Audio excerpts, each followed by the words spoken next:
નમસ્કાર વિદ્યાર્થી મિત્રો, વિષય વિજ્ઞાન ધોરણ 10 વિષયાંક પ્રકરણ 2 એસિડ બેઝ અને ક્ષાર.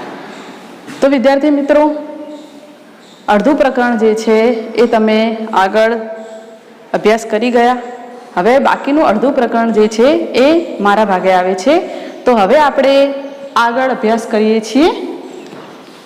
તો એસિડ અથવા બેઝ દ્રાવણો કેટલા પ્રબળ છે એ મુદ્દો છે, અને એ ટોપિકના અંદર આપણને પ્રશ્ન પૂછી શકાય છે. ટૂંક નોંધ લખો પીએચ માપક્રમ. તો પીએચ માપક્રમ વિશે આપણે અહીંયા ટૂંક નોંધ લખવાની છે, અથવા તો તમને પરીક્ષામાં પૂછી શકાય છે કે ટૂંક નોંધ પીએચ માપક્રમ લખો. એના પહેલા આપણે એક વ્યાખ્યા સમજી લઈએ. સાર્વત્રિક સૂચક કોને કહે છે? શા માટે? કારણ કે પીએચ માપક્રમ માપવા માટે, એટલે કે પીએચ માપવા માટે સાર્વત્રિક સૂચક વડે સંસેચિત પેપરનો ઉપયોગ થાય છે. તો માટે સાર્વત્રિક સૂચક શું છે એના વિશે આપણે અભ્યાસ કરવો પડે. તો સાર્વત્રિક સૂચક કોને કહે છે તેના ઉપયોગ લખો. આ રીતે તમને 2 ગુણમાં પ્રશ્ન પૂછી શકાય છે. તો સાર્વત્રિક સૂચક એટલે કેટલાક સૂચકોનું મિશ્રણ. સાર્વત્રિક સૂચક એ શું છે? તો કેટલાક સૂચકોનું મિશ્રણ છે. તેના ઉપયોગથી દ્રાવણમાંના હાઇડ્રોક્સિલ કે હાઇડ્રોક્સાઇડ OH- આયન, હાઇડ્રોક્સિલ કે હાઇડ્રોક્સાઇડ આયનની જથ્થાત્મક માત્રા જાણી શકાય છે. એટલે કે દ્રાવણમાં રહેલા OH- ની જથ્થાત્મક માત્રા જાણવા માટે કોનો ઉપયોગ થાય છે? સાર્વત્રિક સૂચકનો. અને સાર્વત્રિક સૂચક એ શું છે? સૂચકોનું મિશ્રણ. સાર્વત્રિક સૂચક એ દ્રાવણમાંના હાઇડ્રોક્સિલ આયનની જુદી જુદી સાંદ્રતાએ જુદો જુદો રંગ દર્શાવે છે. એટલે આપણે હાલ કીધું કે પીએચ માપવા માટે સાર્વત્રિક સૂચક વડે સંસેચિત જે પેપરનો ઉપયોગ કરવામાં આવે છે, એ જે તે દ્રાવણના અંદર જ્યારે ડુબાડવામાં આવે છે ત્યારે એ દ્રાવણમાંના રહેલા હાઇડ્રોક્સિલ આયનોની જુદી જુદી સાંદ્રતા, એટલે દરેક દ્રાવણના અંદર હાઇડ્રોક્સિલ આયનની સાંદ્રતા કેવી હશે? જુદી જુદી. અને એ જુદી જુદી સાંદ્રતાના આધારે એ પેપરનો રંગ કેવો મળે છે આપણને? જુદો જુદો. અને એ રંગના આધારે આપણે પીએચ જાણી શકીએ છીએ. તો આ રીતે સાર્વત્રિક સૂચક કોને કહે છે તેનો ઉપયોગ તમને 2 ગુણના અંદર પૂછી શકાય છે. હવે આપણે આગળ જોઈએ છીએ પીએચ માપક્રમ. તો અહીંયા વિદ્યાર્થી મિત્રો તમને એક આકૃતિ દેખાય છે, પીએચ માપક્રમની છે. દ્રાવણમાં રહેલા હાઇડ્રોજન આયન, જેને આપણે કહીશું H+ ની સાંદ્રતા દ્રાવણ માટેના માપક્રમને પીએચ માપક્રમ કહે છે. તો ફરીથી, દ્રાવણમાં રહેલા હાઇડ્રોજન આયન ની સાંદ્રતા માપવા માટેના માપક્રમને આપણે શું કહીશું? પીએચ માપક્રમ.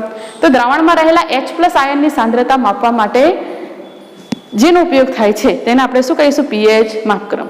પીએચ માપક્રમમાં P જર્મન શબ્દ પોટેન્સ, જે તમને પીએચમાં જે P દેખાય છે જર્મન શબ્દ પોટેન્સ, જેનો અર્થાત એનું અર્થ શું થાય છે? શક્તિ.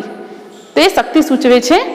હાલ આપણે વાત કરી કે સામાન્ય રીતે પીએચ માપવા માટે સાર્વત્રિક સૂચક વડે સંસેચિત પેપરનો ઉપયોગ થાય છે. તો અહીંયા તમને એક આકૃતિના અંદર પીએચ માપક્રમની આકૃતિ તમને જોવા મળે છે. એમાં 0 થી 14 સુધી. તો 0 એટલે સૌથી ઓછું, સૌથી વધુ એસિડિક, અને 14 એ સૌથી વધુ બેઝિક. તો 0 થી 14 સુધી દ્રાવણની જે પીએચ જે છે એ માપી શકાય છે. 7 થી ઓછી જે પીએચ છે એ દ્રાવણ જે છે કેવું હશે? એસિડિક દ્રાવણ હશે. 7 હશે એ દ્રાવણ કેવું હશે? તટસ્થ. અને 7 થી વધુ પીએચ ધરાવતું, એટલે 7 થી 14 સુધીની પીએચ ધરાવતું દ્રાવણ એ કેવું હશે? બેઝિક. તો આ રીતે આ માપક્રમના અંદર તમે જોઈ શકો છો કે 7 થી 14 તરફ, અથવા તો 7 થી વધુ 14 તરફ આપણે જઈએ છીએ. 7 થી 14 સુધી H+ આયનની સાંદ્રતામાં શું થાય છે? ઘટાડો. H+ આયનની સાંદ્રતામાં ઘટાડો થાય છે, પણ OH- આયનની સાંદ્રતામાં શું થાય છે? વધારો. તો એવું દ્રાવણ કેવું હોય છે? આલ્કલી કે બેઝિક. અને 7 થી 0 તરફ, એટલે 7 થી ઓછી પીએચ ધરાવતું દ્રાવણ જે છે એ કેવું હશે? એસિડિક. એટલે 7 થી જેમ જેમ 0 તરફ જઈએ છીએ તેમ તેમ દ્રાવણ કેવું બનતું જાય છે? એસિડિક. જ્યારે 0 એ સૌથી વધુ એસિડિક દ્રાવણ જોવા મળે છે. તો એ દરમિયાન H+ ની સાંદ્રતામાં શું થાય છે? વધારો. તો પીએચ મૂલ્યમાં શું થાય છે? ઘટાડો. યાદ રાખવાનું છે વિદ્યાર્થી મિત્રો, 7 થી 0 તરફ જતા જઈએ છીએ તેમ તેમ દ્રાવણ એસિડિક બને છે. એટલે એસિડિકતામાં શું થાય છે? વધારો. એટલે કે H+ આયનની સાંદ્રતામાં વધારો થાય છે, પણ pH મૂલ્યમાં શું થાય છે? ઘટાડો. એવી રીતે 7 થી 14 તરફ જઈએ તો H+ આયનની સાંદ્રતામાં શું થાય છે? ઘટાડો. પણ કોની સાંદ્રતામાં વધારો થાય છે? OH- ની. એટલે કે દ્રાવણ કેવું બને છે? આલ્કલી એટલે કે બેઝિક. અને pH નું મૂલ્ય શું થાય છે? વધે છે. અહીંયા pH નું મૂલ્ય શું થાય છે? ઘટે છે. તો આ રીતે જે દ્રાવણની સાંદ્રતા, જે દ્રાવણ જે છે એમાં pH નું મૂલ્ય 7 હોય એવું દ્રાવણને આપણે શું કહીશું? તટસ્થ દ્રાવણ. તો આ રીતે વિદ્યાર્થી મિત્રો એક બીજો આપણે પ્રશ્ન ઉદ્ભવે કે અહીંયા H+ ની સાંદ્રતામાં વધારો થાય છે, એટલે એસિડિક દ્રાવણ માટે H+ આયનની સાંદ્રતા જોવામાં આવે છે. તો અહીંયા બેઝિક દ્રાવણ છે તો એમાં આપણે કેવું લખેલું છે? H+ આયનની સાંદ્રતામાં શું થાય છે? ઘટાડો. એટલે દ્રાવણના અંદર બેઝિક દ્રાવણ હશે અથવા તો આલ્કલી દ્રાવણ હશે એમાં H+ આયનની સાંદ્રતા હશે, H+ આયન હશે, પણ એ જ H+ આયન જે છે કેવું હશે? ઓછી માત્રામાં. એટલે કે H+ આયન સાંદ્રતા જે છે એ ઓછી હશે, જ્યારે OH- આયન જે છે એમાં વધારે હશે. માટે એ દ્રાવણ કેવું છે? બેઝિક. મિત્રો એમાં H+ આયન તો જોવા મળે જ છે દ્રાવણમાં, પણ H+ આયન જે છે એની માત્રા ઓછી હશે, જ્યારે OH- આયનની સાંદ્રતા કેવી હશે? વધુ. એટલે દ્રાવણ કેવું બનશે? આલ્કલી અથવા તો બેઝિક. તો આ રીતે વિદ્યાર્થી મિત્રો તમને pH માપક્રમ વિશે ટૂંક નોંધ પૂછી શકાય છે, તો તમે આ રીતે એને લખી શકો છો. હવે આપણે આગળ જોઈએ છીએ વિદ્યાર્થી મિત્રો પ્રવૃત્તિ 2.11 કોષ્ટક 2.2 માં આપેલા દ્રાવણના pH મૂલ્યની પરખ કરો. તમારા અવલોકનો નોંધો. તમારા અવલોકનોના આધારે દરેક પદાર્થનો સ્વભાવ શું છે? તો તમે કોષ્ટક 2.2 જોઈ શકો છો કે જેના અંદર દ્રાવણ તરીકે લાળ, ભોજન પહેલા, ભોજન પછી, લીંબુનો રસ, રંગહીન વાયુ પીણું, ગાજરનો રસ, કોફી, ટામેટાનો રસ, નળનું પીણું, 1 મોલર NaOH અને 1 મોલર HCl. તો આ બધાની pH ને મૂલ્યની તમારે શું કરવાની છે? પરખ. અને એ માટે કોનો ઉપયોગ થાય છે? pH પેપરનો આપણે ઉપયોગ કરવાનો છે. અને એના આધારે pH પેપરનો રંગમાં જે ફેરફાર જોવા મળે છે એના આધારે આશરે pH મૂલ્ય અને એના આધારે પદાર્થનો સ્વભાવ આપણે જોવાનું છે. તમને નીચે પણ કેટલાક કલર આપેલા છે જુઓ. અને એ pH પેપરના ઉપર આવેલા બોક્સ પર આ રીતે જ કલર આપેલા હોય છે. અને એના આધારે દાખલા તરીકે કોઈ દ્રાવણની pH 1 આવી હોય તો એનો રંગ આપેલો છે દાખલા તરીકે આછો નારંગી. તો નારંગી હોય તો એની pH કેટલી હશે? 1. એવી રીતે કોઈનો રંગ જે છે લીલો હોય તો એની pH કેટલી હશે? 8. તો એવી રીતે કોઈ દ્રાવણના અંદર pH પેપર ડુબાડતો એનો રંગ પીળો થાય તો એની pH કેટલી છે? 5. તો એવી રીતે તમને અહીંયા ટેબલના અંદર કેટલાક કલર આપેલા છે અને એ કલરના આધારે ઉપર pH નું મૂલ્ય લખેલું છે, તમે જોઈ શકો છો. અને અહીંયા તમને એક ઉદાહરણ પણ આપેલું છે કે જઠર રસ, તો એની pH આશરે કેટલી આપેલી છે જુઓ? 1.2. લીંબુનો રસ તો એની pH 2.2. શુદ્ધ પાણી એટલે તટસ્થ હોય છે, લગભગ 7ની નજીક હોય. રુધિરની pH 7.4. એટલે આપણે કહી શકીએ કે આપણું રુધિર કેવું છે? બેઝિક ગુણધર્મ ધરાવે છે. મિલ્ક ઓફ મેગ્નેશિયાની pH 10. સોડિયમ હાઇડ્રોક્સાઇડની pH લગભગ 14 હોય છે. તો આ રીતે અહીંયા pH પેપર જે છે એની ઉપર બોક્સ પર આ રીતે કલર અને એના આધારે pH મૂલ્ય લખેલા હોય છે. તો વિદ્યાર્થી મિત્રો આપણે pH માપવાની કેટલીક રીતો છે અને એ pH માપવા માટેની રીતો જે છે એમાં આપણે જોઈએ તો જલીય દ્રાવણની અંદાજિત pH ગાળો માપવા માટે લિટમસ પત્ર, અંદાજિત pH માપવા માટે pH પત્ર અથવા તો સાર્વત્રિક સૂચક અને ચોક્કસ pH માપવા માટે pH મીટર સાધનનો ઉપયોગ થાય છે.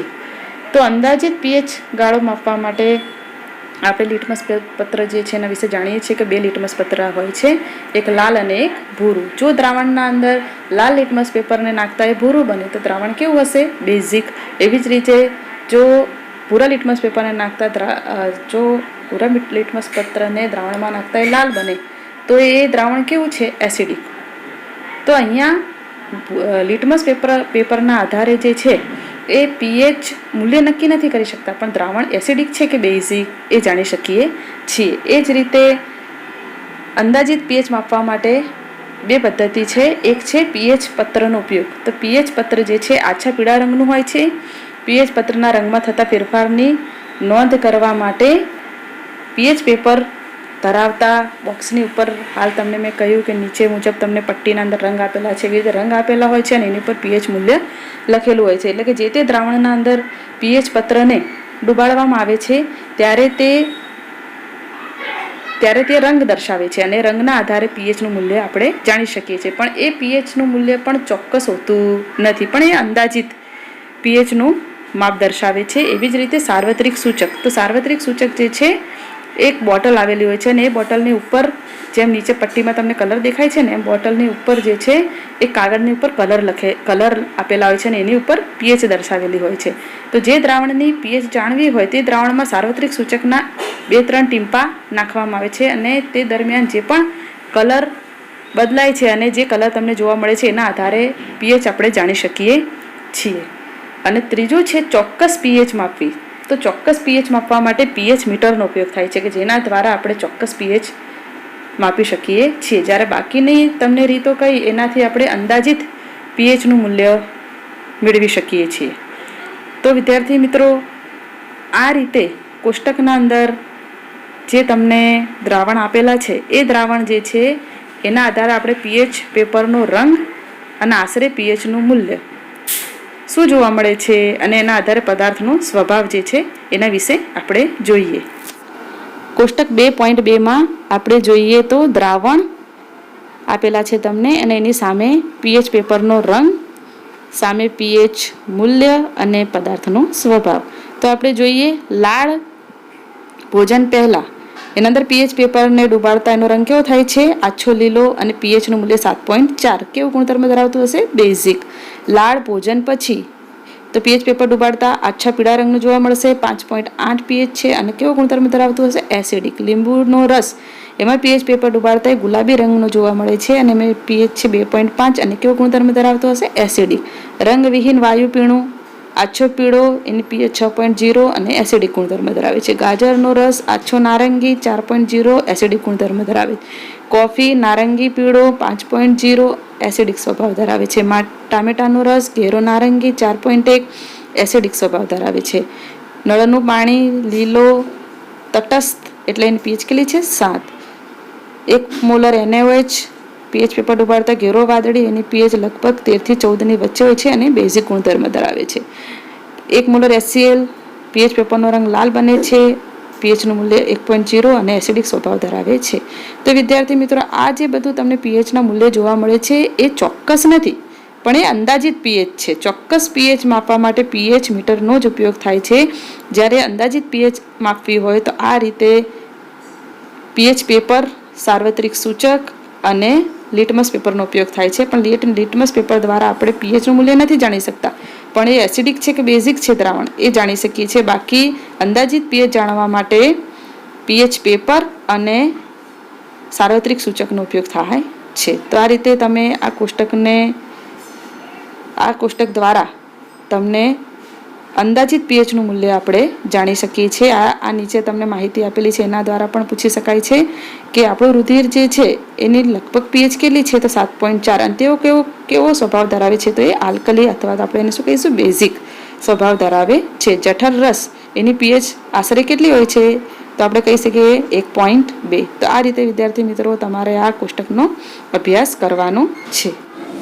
એસિડ અને બેઝની પ્રબળતા કેવી રીતે નક્કી થાય?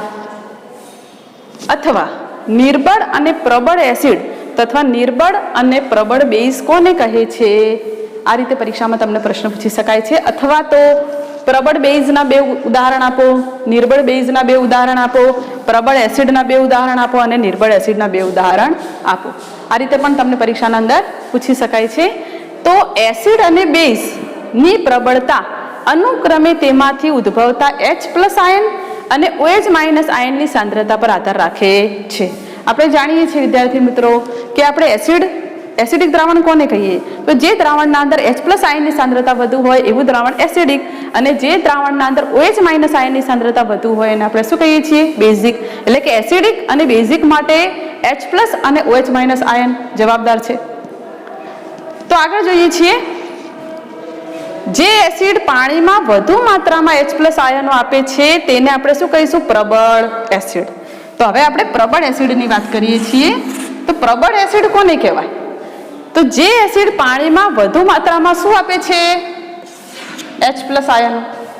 તો આપણે એને કહીશું પ્રબળ એસિડ. દાખલા તરીકે HCl, HNO3 અને H2SO4, hydrochloric acid, nitric acid અને સલ્ફ્યુરિક એસિડ, કે જે એસિડ પાણીમાં શું છે? વધુ માત્રામાં શું આપે છે? H+ ion. તો વિદ્યાર્થી મિત્રો, પ્રબળ એસિડ કોને કહેવાય? તો પ્રબળ એસિડ એટલે કે જે એસિડ પાણીમાં દ્રાવ્ય થઈ વધુ માત્રામાં શું આપે છે? H+ આયનો. એટલે કે આવા એસિડ જે છે એ જલીય દ્રાવણમાં એનું સંપૂર્ણ આયનીકરણ થાય છે.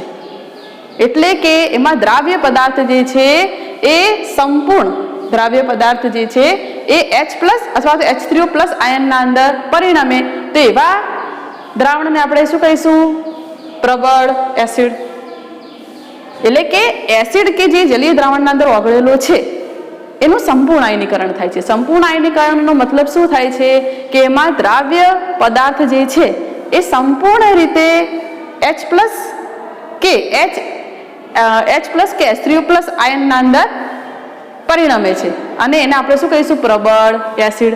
એવી રીતે જે એસિડ પાણીમાં ઓછી માત્રામાં H+ આયનો આપે છે, કેવી માત્રામાં? ઓછી માત્રામાં, તો આપણે એને કહીશું નિર્બળ એસિડ. તો એમાં છે HCN, hydrogen cyanide, acidic acid.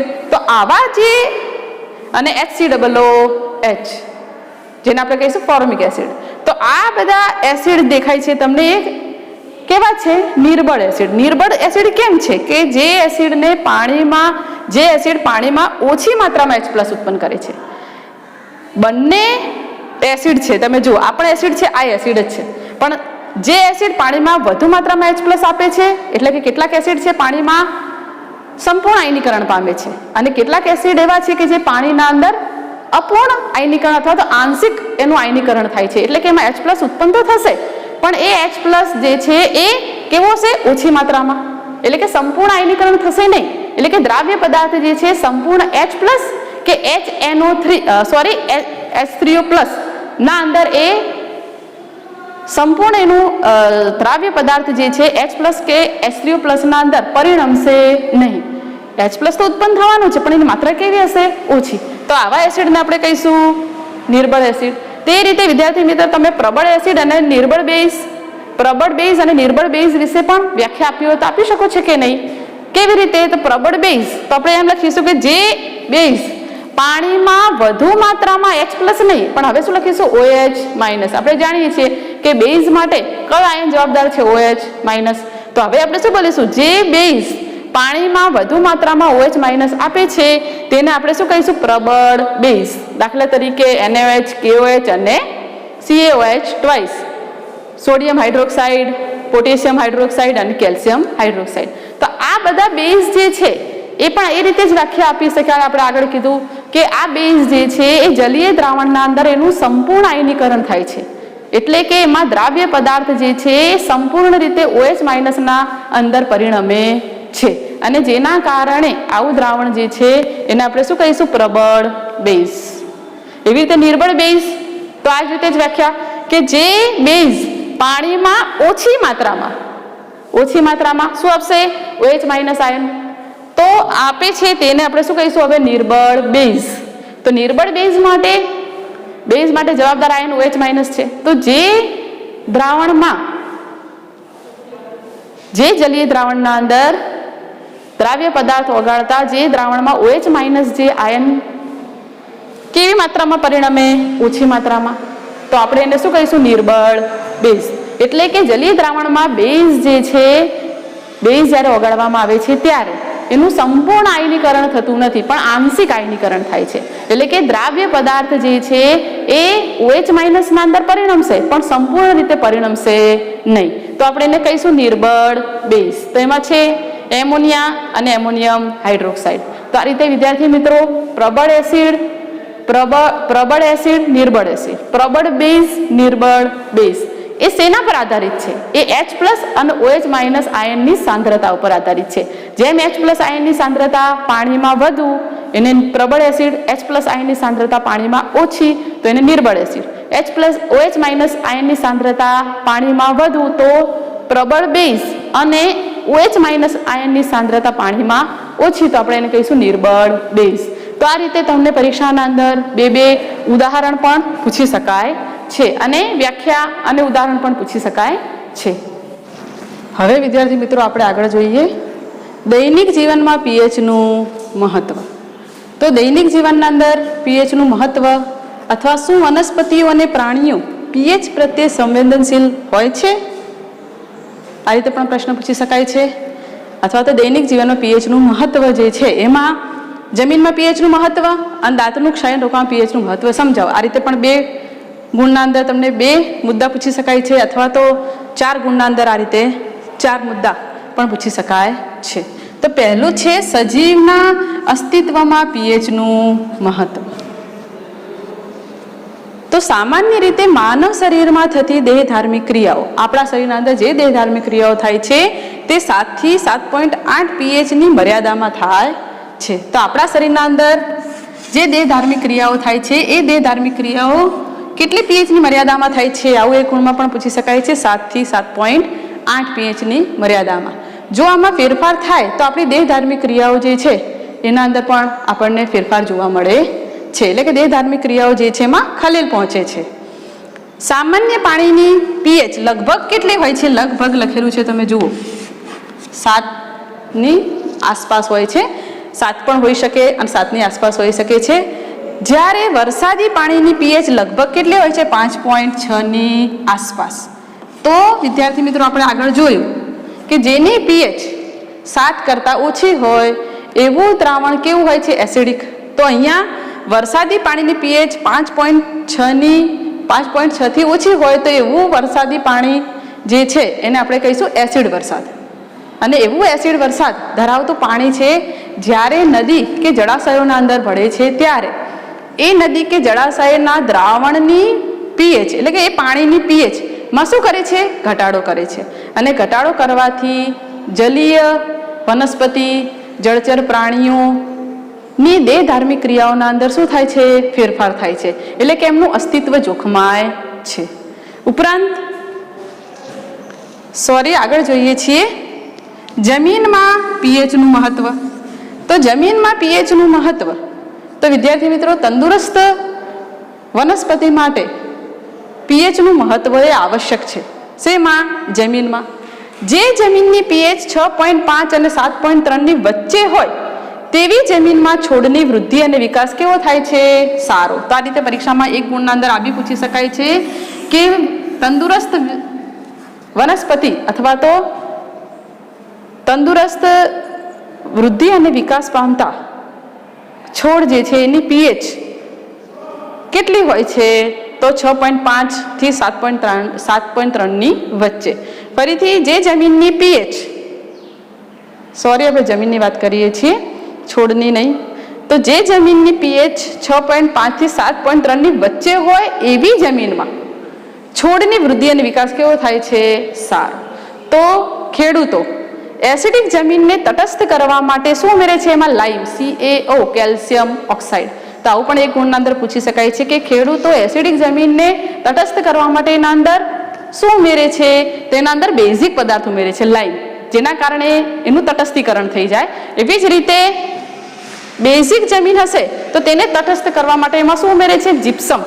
જીપ્સમનું અણુસૂત્ર છે CaSO4 × 2H2O.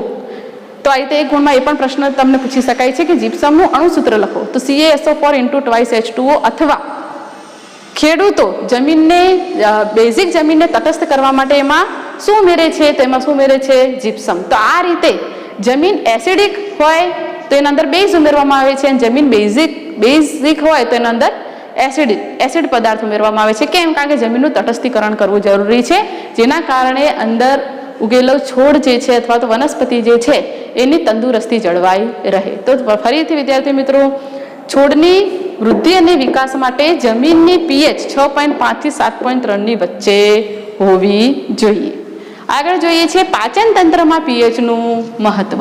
તો પાચન તંત્રમાં પીએચનું મહત્વના અંદર આપણે જોઈએ છીએ કે આપણા પાચન તંત્ર જઠર જે છે એના અંદર આપણા શરીર જઠર જે છે એના અંદર આપણે જે ખોરાક ખાઈએ છીએ એનું શું થાય છે? પાચન.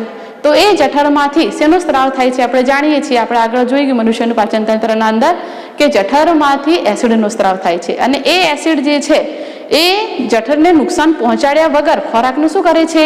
પાચન કરે છે. પણ કેટલીક વખત અપાચિત ખોરાક જે છે એમાંથી અપાચિત ખોરાક જે છે એમાં વધારે પ્રમાણમાં HCl નો સ્ત્રાવ થાય છે, જેના કારણે આપણા પેટના અંદર બળતરા થાય છે આપણને, અને આપણે એને શું કહીએ છીએ?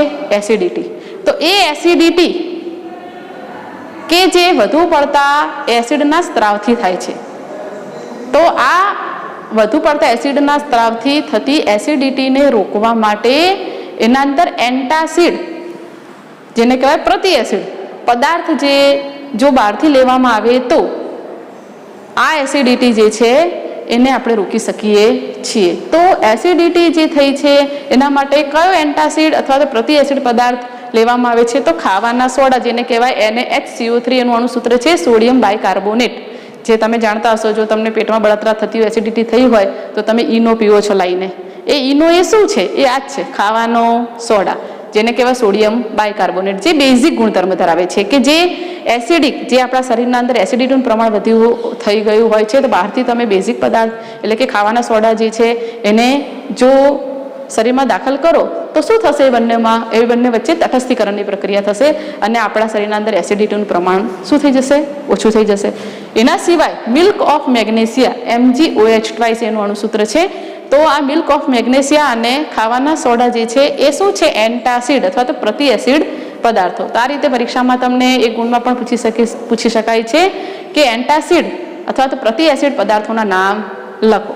તો તમે આ રીતે બે દર્શાવી શકો છો. અથવા તો એસિડિટીને દૂર કરવા માટે કયા પ્રતિ એસિડ પદાર્થો લેવામાં આવે છે, તો પણ તમે આ બે પદાર્થો લખી શકો છો. અને બંને પદાર્થોનું અણુસૂત્ર પણ તમને એક ગુણના અંદર પૂછી શકાય છે. આગળ જોઈએ છે દાંતનું ક્ષયન રોકવામાં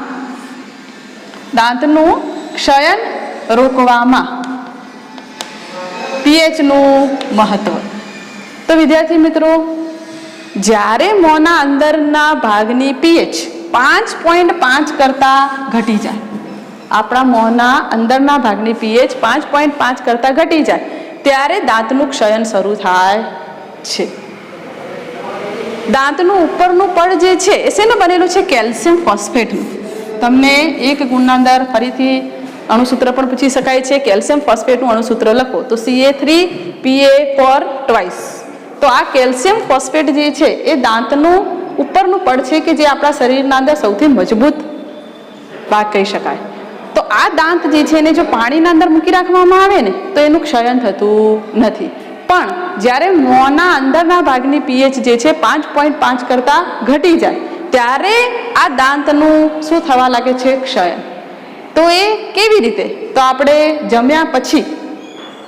જમ્યા પછી આપણા મોંના અંદર ખોરાકના કણો કે શર્કરા જે છે એનું વિઘટન કોણ કરે છે? આપણા મોંમાં રહેલા બેક્ટેરિયા.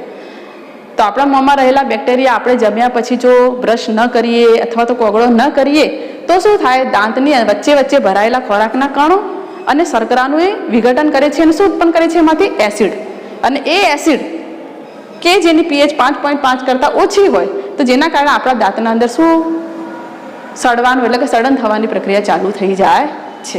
તો એના માટે આપણે શું કરવું પડે? તો એના માટે પ્રતિ એસિડ પદાર્થ તરીકે આપણે જે ટૂથપેસ્ટ, તમે જે બ્રશ કરો છો અને એ બ્રશના અંદર જે ટૂથપેસ્ટનો ઉપયોગ કરો છો એ ટૂથપેસ્ટ જે છે એ શું છે?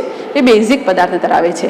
એટલે કે તમે જ્યારે બ્રશ કરો છો ત્યારે એ ટૂથપેસ્ટ જે છે મોંમાં રહેલા એસિડ સાથે પ્રક્રિયા કરે છે અને આ રીતે તટસ્થીકરણની પ્રક્રિયા થઈ અને આપણા મોંના અંદર રહેલા બેક્ટેરિયા જે છે કે વિઘટિત થયો એસિડ જે છે શરીરની બહાર આપણે બ્રશ કરીને એ મોં દ્વારા આપણે બહાર થૂંકી દઈએ છીએ.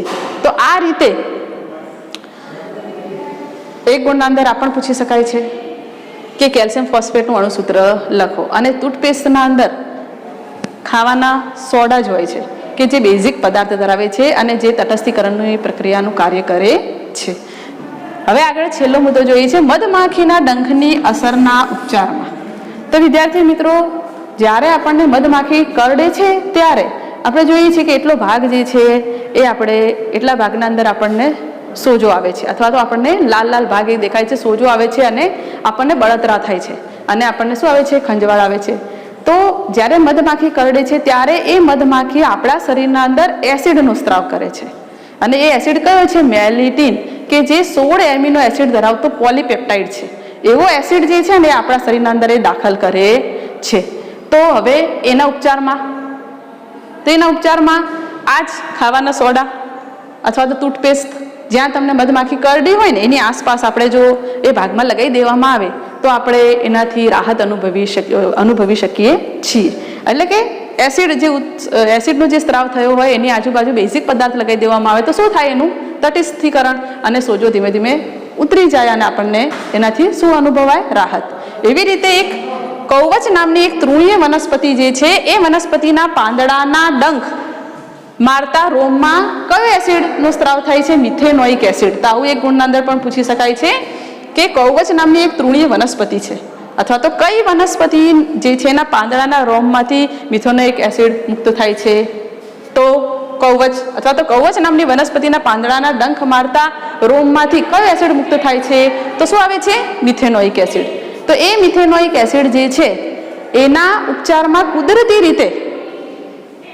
રીતે એની પાસે જ ઉગેલો જે છોડ જે છે એનો ઉપચાર તરીકેનો ઉપયોગ કરવામાં આવે છે. તો એની વધુ માહિતી જે છે તમારા બુકના અંદર એક કોષ્ટકમાં આપેલી છે, એ આપણે આગળ જોઈશું.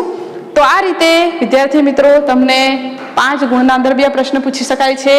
તો દૈનિક જીવનમાં પીએચનું મહત્વ સમજાવો. તો આ 5 મુદ્દા 1, 2, 3, 4 અને 5 તમે લખો તો 5 ગુણ મેળવી શકો છો. કેટલીક વખત શું થાય છે? 2 ગુણમાં બી પૂછી શકાય, જમીનમાં પીએચનું મહત્વ અને દાંતનું ક્ષય રોકવામાં પીએચનું મહત્વ સમજાવો. તો આ રીતે વિદ્યાર્થી મિત્રો આપણે દૈનિક જીવનમાં પીએચનું મહત્વ સમજ્યા.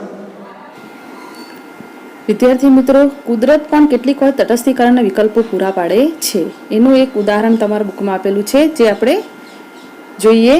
કૌવચ જંગલમાં ઉગતી એક તૃણીય વનસ્પતિ છે. જ્યારે તેનો આકસ્મિક રીતે સ્પર્શ થઈ જાય ત્યારે તેનો ડંખ મારતા રોમ ધરાવતા પાંદડા પીડાદાયક ડંખનું કારણ બને છે. તેમના દ્વારા મિથેનોઇક એસિડનો સ્ત્રાવ થવાના કારણે આમ બને છે. ડોક જે શું છે? છોડ કે ક્ષુપ જેવી વનસ્પતિ છે કે જે અવારનવાર જંગલોમાં કૌવચના છોડની આસપાસ ઉગે છે. તેના પાંદડા ડંખવાળા ભાગ પર ઘસવામાં આવે તો તેનાથી પરંપરાગત ઉપચાર થાય છે. શું તમે ડોક છોડની પ્રકૃતિ વિશે અનુમાન કરી શકો છો? તો વિદ્યાર્થી મિત્રો,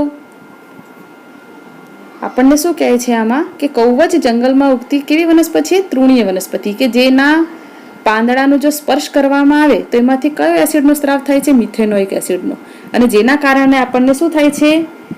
દાહક દર્દ અનુભવાય છે. એટલે કે આપણને એનાથી કેટલીક વખત પીડાદાયક જે છે એ દર્દ અનુભવાય છે. તો એ પીડાદાયક દર્દથી આપણે એનો ઉપચાર કરવો હોય તો એના માટે કુદરતી રીતે જ ડોક એક પ્રકારની છોડ કે શું છે? ક્ષુપ જેવી વનસ્પતિ કે જે કૌવચ છોડની આસપાસ જ ઉગેલી હોય છે.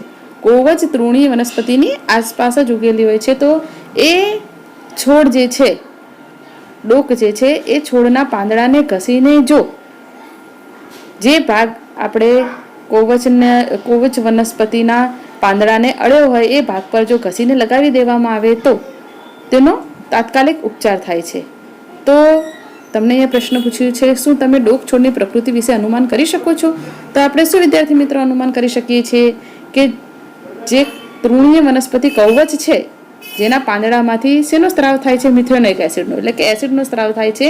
અને ડોક જે છે કે જે છોડ કે ક્ષુપ જેવી વનસ્પતિ છે એના પાંદડા જો એના પર ઘસીને લગાવી દેવામાં આવે તો જો એનાથી ઉપચાર થતો હોય તો એનો મતલબ એ પાંદડામાં શું છે? બેઝિક ગુણધર્મ, એટલે કે પાંદડા જે છે બેઝિક ગુણધર્મ ધરાવતા હશે કે જે એસિડિક ઝેરનું શું કરે છે? તટસ્થીકરણ.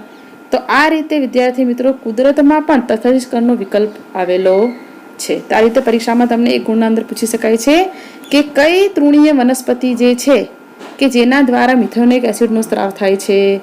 તો કૌવચ અથવા તો કૌવચ જંગલમાં ઉગતી તૃણીય વનસ્પતિમાં ખાલી જગ્યા એસિડનો સ્ત્રાવ થાય છે તો આપણે શું લખી શકીશું? Methanoic acid. અને મિથેનોઇક એસિડ જે છે એનો મિથેનોઇક એસિડના ઝેરનું તટસ્થીકરણ કરવા માટે કુદરતી રીતે કયા છોડનો ઉપયોગ થાય છે? તો ડોક છોડનો. તો આ રીતે વિદ્યાર્થી મિત્રો, તમારા બુકના અંદર કોષ્ટક 2.3માં કેટલાક કુદરતી એસિડ આપેલા છે જે નીચે મુજબ છે. તમે જોઈ શકો છો કુદરતી સ્ત્રોત અને સામે એસિડ. જેમ કે વિનેગર, તો એમાં કયું એસિડ રહેલું છે? Acetic acid. સંતરું, તો એમાં કયું એસિડ રહેલું છે? Citric acid. આંબલીમાં ટાર્ટરિક એસિડ. ટામેટું ઓક્ઝેલિક એસિડ. ખાટું દૂધ એટલે કે દહીંના અંદર લેક્ટિક એસિડ. લીંબુમાં સાઇટ્રિક એસિડ. કીડીનો ડંખ મિથેનોઇક એસિડ. કવચનો ડંખ મિથેનોઇક એસિડ. તો આ રીતે વિદ્યાર્થી મિત્રો, કુદરતી સ્ત્રોતમાંથી પણ આપણને કુદરતી રીતે એસિડ પ્રાપ્ત થાય છે. તો તમને 1 ગુણના અંદર પ્રશ્ન પૂછી શકાય છે કે દહીંના અંદર કયું એસિડ આવેલું છે? તો તમે આન્સર આપી શકો છો લેક્ટિક એસિડ. એવી જ રીતે કીડી જ્યારે આપણને કરડે છે ત્યારે એ આપણા શરીરના અંદર શેનો સ્ત્રાવ કરે છે? તો મિથેનોઇક એસિડ. કવચનો ડંખ એટલે કે કવચ નામની તૃણીય વનસ્પતિ જે છે એના રોમમાંથી કયો એસિડનો સ્ત્રાવ થાય છે? તો મિથેનોઇક એસિડ. આંબલી જે છે એમાં કયું એસિડ રહેલું છે? તો ટાર્ટરિક એસિડ. તો આ રીતે વિદ્યાર્થી મિત્રો, જો તમે આખો કોષ્ટક તૈયાર કરશો તો તમને 1 ગુણના પ્રશ્નનો જવાબ મળી રહેશે. તો આ રીતે તમારે આ કોષ્ટક જે છે તૈયાર કરી દેવાનું છે. હવે વિદ્યાર્થી મિત્રો, આપણે પ્રવૃત્તિ 2.12 જોઈએ. એક કસનળીમાં આશરે 2 ગ્રામ માટી લો, તેમાં 5 ml પાણી ઉમેરો. કસનળીમાંના ઘટકોને હલાવો. ઘટકોને ગાળી લો અને કસનળીમાં ગાળણ એકત્ર કરો. સાર્વત્રિક સૂચક પત્રની મદદથી આ ગાળણની pH તપાસો. તમારા વિસ્તારની વનસ્પતિઓના વિકાસ માટે આદર્શ માટીની pH વિશે તમે શું તારણ આપી શકો? તો આ રીતે વિદ્યાર્થી મિત્રો, તમને પ્રવૃત્તિ આપી શકે છે એક્ઝામના અંદર અને પછી તમને કેટલાક પ્રશ્નોત્તરી પણ કરી શકે છે. દાખલા તરીકે કસનળીમાં રહેલ ગાળણ, આપણે એક કસનળીમાં 2 ગ્રામ માટી લીધી અને એમાં 5 ml પાણી ઉમેર્યું અને એ કસનળીમાં જે ગાળણ તૈયાર થયું છે એ ગાળણના અંદર જો તમે લાલ લિટમસ પેપરને ડુબાડો અને તે ભૂરું બને તો તમે શું કહી શકશો? તો તમે કહી શકશો કે એ માટી જે છે કેવો ગુણધર્મ ધરાવતી હશે? બેઝિક ગુણધર્મ. એ જ રીતે તમને હવે પૂછી શકાય છે કે જો માટીની pH નું મૂલ્ય 5.6 થી ઓછું હોય તો તે માટી કેવો ગુણધર્મ ધરાવતી હશે? તો તમે જાણો છો કે જેની pH 7 કરતાં ઓછી હોય છે એ એસિડિક ગુણધર્મ ધરાવે છે. એસિડિક જમીન અને બેઝિક જમીનને તટસ્થ કરવા શું કરશો? તો આપણે આગળ જોઈ ગયા કે એસિડિક જમીનને તટસ્થ કરવા માટે લાઇમ જેવો બેઝિક પદાર્થ ઉમેરવામાં આવે છે અને બેઝિક જમીનને તટસ્થ કરવા માટે એસિડિક પદાર્થ જે છે ઉમેરવામાં આવે છે. તો એ બેઝિક પદાર્થ જે છે અને એસિડિક પદાર્થ જે ઉમેરવામાં આવે છે એના વિશે આપણે અભ્યાસ કરી ગયા. તંદુરસ્ત છોડની વૃદ્ધિ અને વિકાસ સારો થાય તે માટે pH કેટલી હોવી જોઈએ? તો તમે એનો પણ આગળ અભ્યાસ કર્યો કે તંદુરસ્ત છોડનો વિકાસ સારો થાય તે માટેની pH 6.5 થી 7.3 ની વચ્ચે હોવી જોઈએ. તો આ રીતે વિદ્યાર્થી મિત્રો, પ્રવૃત્તિ 2.12 જે છે એના અંદર તમે આ રીતે પ્રવૃત્તિ તમને આપી એક્ઝામના અંદર અને આવી રીતે કેટલાક પ્રશ્ન તમને પૂછી શકાય છે તો તમે એના જવાબ આપી શકો છો.